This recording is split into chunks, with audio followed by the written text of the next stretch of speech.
أعوذ بالله من الشيطان الرجيم. بسم الله الرحمن الرحيم.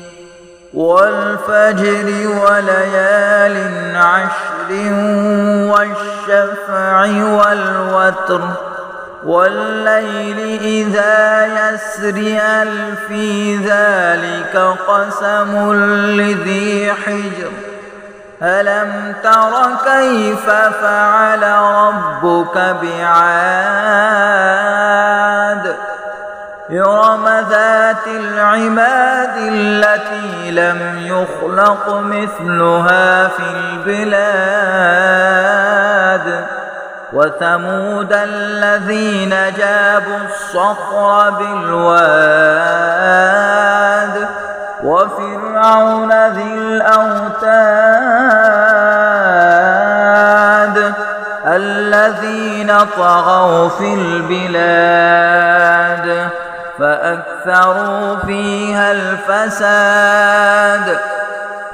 فصب عليهم ربك سوط عذاب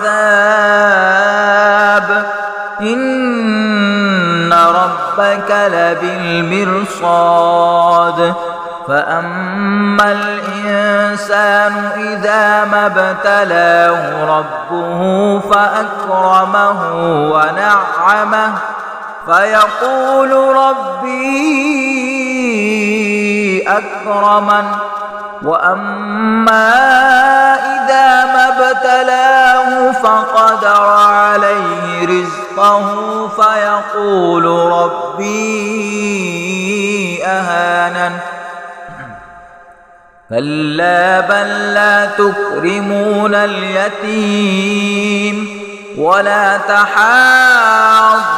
على طعام المسكين وتأكلون التراث أكلا لما وتحبون المال حبا جما كلا إذا دكت الأرض دكا دكا وجاء ربك والملك صفا صفا وجيء يومئذ بجهنم يومئذ يتذكر الإنسان وأنى له الذكرى يقول يا ليتني قدمت لحياتي فيومئذ لا يعذب عذابه أحد ولا يوثق وثاقه أحد يا أيتها النفس المطمئنة